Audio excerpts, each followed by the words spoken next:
Bradley Manning's attorney, David Coombs, is with us exclusively. Mr. Coombs, good morning. It's good to see you. Good to be here, Savannah. First question is about this issue of parole. He's eligible in 7 years. Assuming good behavior, do you expect him to be out of prison in 7 years? I expect him to be out, but I actually expect him to get pardoned. At least that's what my hope is, that the president will, in fact, pardon Casey Manning. I will ask you about that in a moment, but first let's talk about this case a little bit. During the sentencing phase, Bradley Manning stood up and said he was sorry. He was sorry for hurting the United States. Julian Assange, the leader of WikiLeaks, to which these classified files were leaked, said Mr. Manning's apology is a statement extorted from him under the overbearing weight of the United States military justice system. Is Assange right about that, or is Bradley Manning truly sorry? He's sorry if anything he did harmed anybody, because that was never his intent. His intent was to give information to the American public. He wanted to help people, not hurt people. The government brought some evidence in that was speculative at best, that said there was potential harm. And for that, he said, if it's true, he's sorry. Let me put it this way. Would he take the same actions today? I think he has a very strong moral compass, so my answer would be yes, he would. Do you think in any way he was used or persuaded or manipulated by WikiLeaks and Assange? I ask you that because during this trial, particularly in the sentencing phase, you portrayed him as somebody under extreme duress, psychologically damaged, dealing with a host of issues. Do you have any concerns about that? No, the stress that he was under was mostly to give context to what was going on at the time. It was never an excuse for his actions, because that was not what drove his actions. What drove his actions was a strong moral compass. WikiLeaks had nothing to do with bringing information out of him. He gave information to WikiLeaks. You mentioned the moral compass. On the other hand, if he wanted to expose wrongdoing, how does he justify the indiscriminate mass leak of 750,000 documents that he could not possibly have read or known what was in them?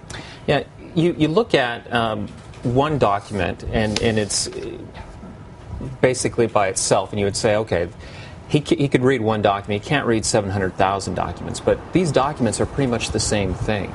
And so you can get through a lot of documents realizing that there's not going to be harmful information in these documents, and there wasn't. Let's talk about Mr. Manning personally, and he has provided a statement that he wants us to read, and this is part of it. As I transition into this next phase of my life, I want everyone to know the real me. I am Chelsea Manning. I am a female. Given the way that I feel and have felt since childhood, I want to begin hormone therapy as soon as possible. I also request that starting today, you refer to me by my new name and use the feminine pronoun. Why did she choose this moment to announce this? Well, Chelsea didn't want to have this be something that overshadowed the case.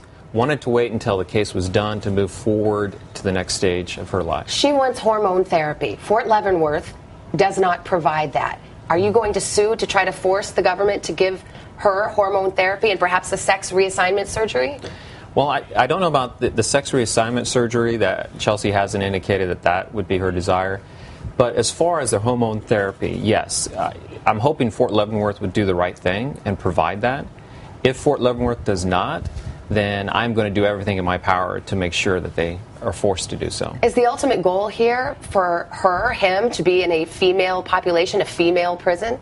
No, I think the ultimate goal is to be comfortable in her skin and to be the person that she's never had an opportunity to be. Do you have any fear for her being in a general male population, number one, for the crimes for which she's been convicted, and also saying, I want to live as a female? Do you fear for her safety? I don't, and the reason why is everyone that's in a military prison is a first-time offender. These are soldiers who have done something wrong, have gone to prison, and are really just trying to do their time and then get out.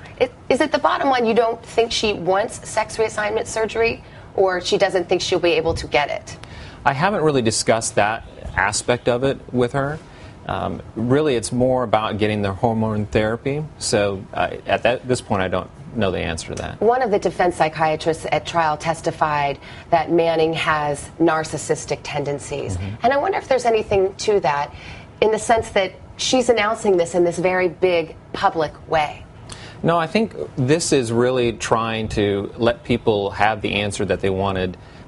She never really wanted this to be public to begin with.